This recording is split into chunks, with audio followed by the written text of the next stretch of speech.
ان الحمد للہ والصلاۃ والسلام علی رسول اللہ اعوذ باللہ من الشیطان الرجیم بسم اللہ الرحمن الرحیم قال اللہ تعالیٰ فی سورہ البقرہ واتقوا یوما لا تجزی نفس عن نفس شیئا ولا يقبل منها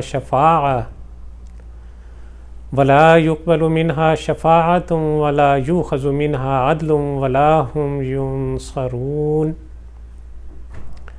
اور ڈرو اس دن سے جب کوئی کسی کے ذرا کام نہ آئے گا، نہ کسی کی طرف سے سفارش قبول کی جائے گی، نہ کسی کو فدیہ لے کر چھوڑا جائے گا، اور نہ مجرموں کو کہیں سے مدد مل سکے گی۔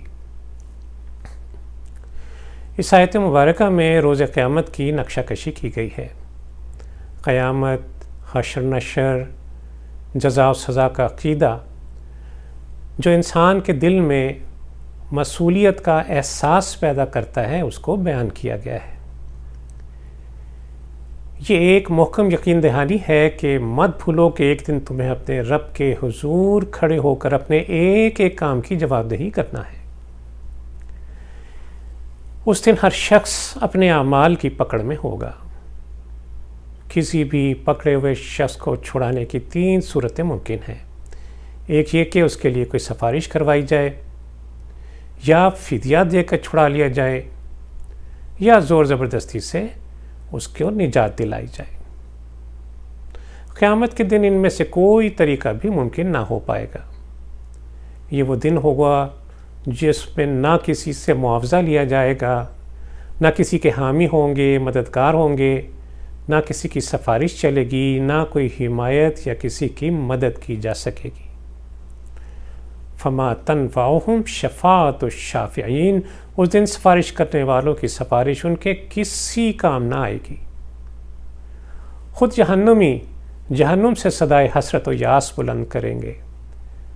فما لنا من شافعین ولا صدیق حمیم، ہائے اب یہاں نہ کوئی ہمارا سفارشی ہے اور نہ کوئی جگری دوست، جنہیں ہم دنیا میں اپنا سفارشی سمجھتے تھے، جن کے متعلق ہمارا عقیدہ تھا کہ ان کا دامن جس نے تھام لیا بس اس کا بیڑا پار ہے۔ آج ان میں سے کوئی بھی ہمارے لیے زبان کھولنے والا نہیں ہے۔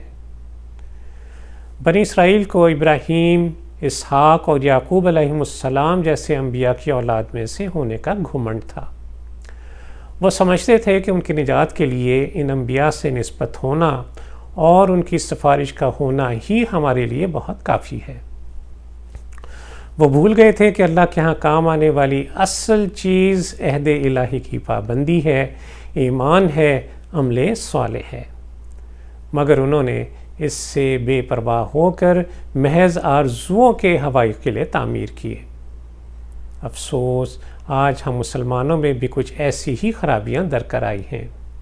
ہم نے بہت سے دامن تھام رکھے ہیں، ہمیں بھی غرہ ہے کہ ہم محمد صلی اللہ علیہ وسلم کے امتی ہیں، ہم تو بخشے ہی جائیں گے۔ بھائیو، بلا شبہ ہم سب شفاعت کے امیدوار ہیں، لیکن رسول اللہ صلی اللہ علیہ وسلم بھی اسی کی سفارش کریں گے جس کی اذن اللہ عز و جل انہیں عطا فرمائیں گے۔ جب رسول اللہ صلی اللہ علیہ وسلم کو حکم ہوا وَأَنذِرْ عَشِيرَتَكَ الْأَقْرَبِينَ کہ اپنے قریبی رشتہ داروں کو آخرت کے انجام سے ڈرائیے، تو رسول اللہ صلی اللہ علیہ وسلم کھڑے ہوئے اور فرمایا، اے قریش کے لوگوں، اپنے لیے کچھ کر لو، میں تمہیں اللہ کے عذاب سے کوئی فائدہ نہیں دے سکوں گا۔ اے بنی عبد مناف، میں تمہیں اللہ کے عذاب سے نہیں بچا سکوں گا۔ اے عباس بن عبد المطلب، میں تمہیں اللہ کے عذاب سے کچھ نفع نہیں دے سکوں گا۔ اور اے صفیہ، اے رسول کی پھپھی، میں تمہیں اللہ کے عذاب سے کچھ فائدہ نہ پہنچا سکوں گا۔ اور اے فاطمہ، اے بنت محمد، میرے مال سے جو چاہتی ہے مانگ لے، میں تجھے اللہ کے عذاب سے نہیں بچا سکوں گا۔ تو بھائیو، جب آپ صلی اللہ علیہ وسلم نے اپنے خاندان کے، قبیلے کے قریب ترین لوگوں سے یہ فرما دیا، تو آپ اور میں کس شمار و قطار میں؟ جان لیجئے، اللہ عز و جل کا کسی امت، کسی قوم سے کوئی رشتہ نہیں، رشتہ ہے تو ایمان کا، اور رشتہ ہے تو تقویٰ اور حسن عمل کا۔ ہم دنیا میں کچھ تو ایسا کر کے چلیں کہ ہمارے لیے رسول اللہ صلی اللہ علیہ وسلم کی شفاعت کا اذن ہو جائے۔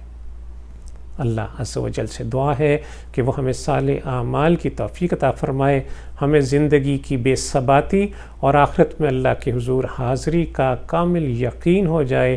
اللہ عز و جل کے حضور جب ہم پیش ہوں تو وہ ہم سے راضی ہو۔ وصلی اللہ تعالی علی خیر خلقہ محمد وعلی آلہ وصحبہ وسلم۔ صلوا